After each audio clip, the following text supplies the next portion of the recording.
The phone vibrated on the granite countertop at 6:03 a.m. A message. Her name lighting up my screen like a warning flare. I didn't open it. Not yet. I just stared at the glowing rectangle as if it were a bomb someone had left on my kitchen counter. My mother was asleep in the guest room upstairs. She had cried herself to sleep. I heard it through the wall, each muffled sob like a reminder of how quickly a celebration can rot into humiliation.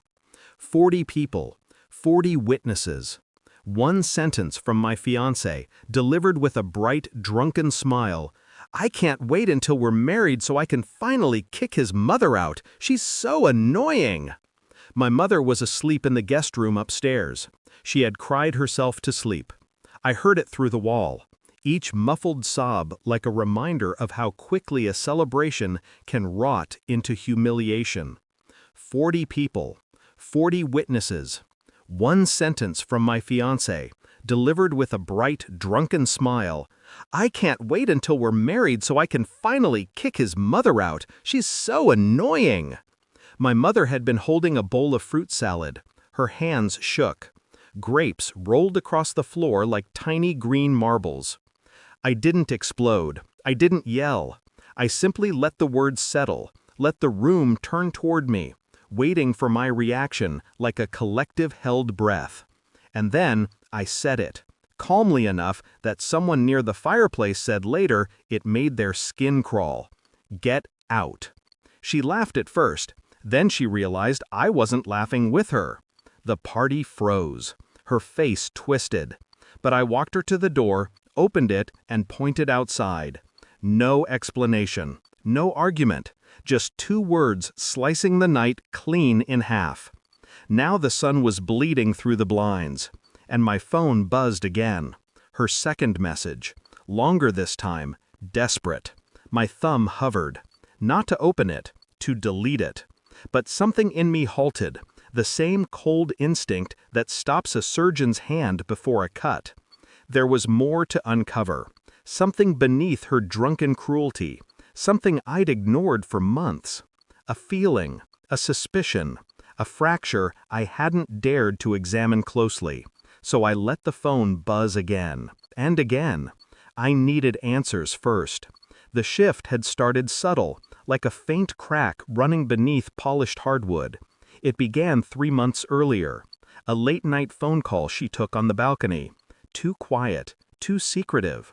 Her back turned to me, hand covering her mouth like she was hiding a smile.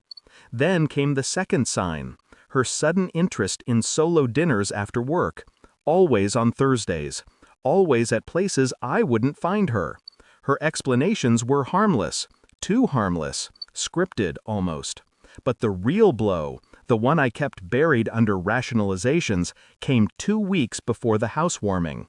A message she accidentally sent me, a photo of her dinner plate and a glass of wine. Except the reflection in the knife showed another glass across from hers. A man's hand, Rolex, not mine. She said it was a coworker, a harmless team dinner, nothing to worry about. And I believed her, or maybe I wanted to believe her. It was easier than acknowledging the truth pressing against the edges of my awareness. But last night, her comment about my mother, the cruelty wrapped in comedy, did something to me. It stripped away the illusion, showed me who she was when she thought she was untouchable, and it made me realize something else.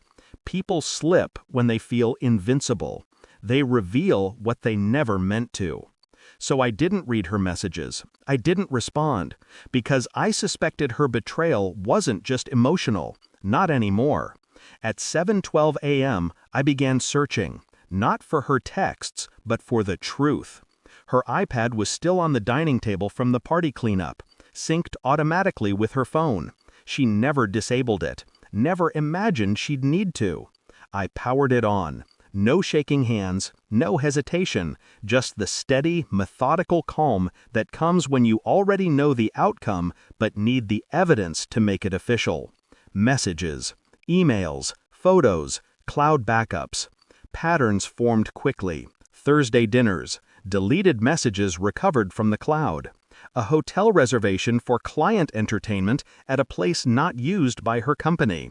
And then the final piece, an archived conversation thread, one she thought she erased permanently. His name, Daniel. The last message she sent him 2 days before our housewarming made my jaw tighten. After the wedding, everything will fall into place. He won't question anything. I stopped breathing for a moment, not out of heartbreak, out of clarity. This wasn't infidelity. It was strategy, a plan, a future built on my blindness. The room felt colder, sharper. She wasn't just cruel, she was calculating. And last night, she didn't just insult my mother, she exposed her entire game. At 8:03 a.m., the garage door opened, the sound of my mother leaving for her morning walk. The house fell silent again. Perfect. I printed the recovered messages, laid them on the dining table like evidence in a courtroom. Then I finally opened her unread texts. The first was short. I think we need to talk. Last night got out of hand. The second was longer. I was drunk. I didn't mean what I said. Please call me. Then a third. My parents are furious. I feel sick. I typed only 2 words. Come over. She arrived 20 minutes later, hair unbrushed, eyes swollen, still wearing the same clothes from the party. She stepped inside slowly. Can we just... I pointed to the table. She froze. Her pupils contracted. Her lips parted. No, this isn't. How did you? I didn't respond. Just watched her hands shake. Her world was collapsing in real time. And I stood perfectly still. She tried to reach for the papers. I slid them away.